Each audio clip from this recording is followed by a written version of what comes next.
Okay, let's talk about motivation. What if I told you that you could stop waiting for it to show up and instead you could just create it whenever you need it? Today, we're going to learn how to find and, more importantly, how to use your own personal control panel. All right, to get us started, I want you to join me in a little thought experiment. Imagine this, you're getting on a plane, and just for a second, you get a really clear peek inside the cockpit. You know that moment. You see this incredible wall of hundreds of buttons, glowing screens, all these levers and switches. It's kind of overwhelming, right? But you feel safe because you know the pilot up there knows exactly what every single one of those things does. What would you do? I mean, seriously, your heart would probably drop. I'm guessing you'd be looking for the nearest exit, like right now. The thought of a pilot not knowing their own controls is absolutely terrifying, isn't it? Okay, just hold on to that feeling. Because now we're going to bring this whole idea out of that airplane and right into our own lives. And this, my friends, is where the story takes a really interesting twist. And there it is. That's the punchline. Most of us are flying our own lives every single day, completely unaware of our own internal control panel. We're just kind of hoping for the best without really knowing which buttons to push to feel the way we want to feel or to get the results we want. No, really, think about it. Right now, can you name the specific things, the triggers that make you feel these things? See, these feelings aren't just random moods that happen to us. They're direct responses to very specific inputs. And that's exactly what we're calling personal control switches. They are the buttons on your very own panel. And here's the big secret. Feelings like inspiration, energy, and confidence, they don't have to be accidents. You can learn how to flip these switches on purpose. So that sounds great, but how do we actually start pushing our own buttons, intentionally? Let's get really practical and look at a couple of super simple ways you can start taking control of your own motivation, like today. Let's start with something almost all of us use every day: music. Music is, without a doubt, one of the fastest and most powerful emotional switches we have. Think about it. You don't have to wait for the radio to play that one perfect song to get you going.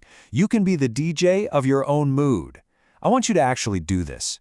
Take 10 minutes. Find those songs that never fail to give you a jolt of energy and stick them in one playlist. Boom. That's your first intentional control switch. And that's the principle right there. It's so simple, but it's profound. When you choose what you're listening to, you are directly choosing how you want to feel. That's real control. Okay, let's build on this. We can use the exact same logic for something else we love: movies.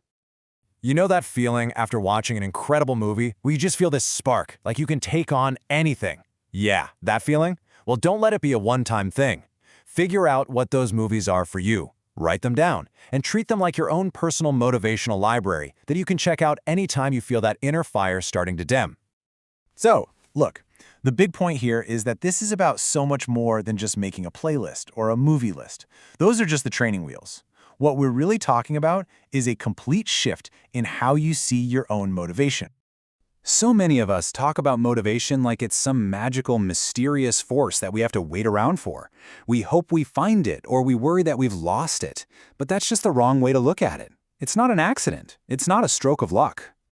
And it's not just a system. It's your system. Your control panel is totally unique. The songs and movies that work for me might do nothing for you, and that's perfectly okay. The whole goal is to become the world's leading expert on your own internal wiring. This is what it all boils down to.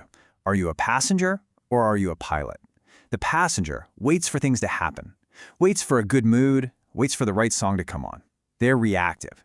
But the pilot is proactive. The pilot chooses the music. They intentionally push the buttons to create the inspiration they need.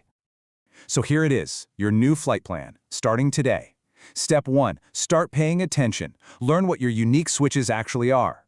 Step 2, understand them. Know what they do and when you should use them. And step 3, the most important one, take action. Stop waiting. Push those buttons yourself, on purpose, to get you where you want to go. The second you stop being a passenger in your own life and decide to become the pilot, everything changes. So I'll leave you with just one question. Which button are you going to push first?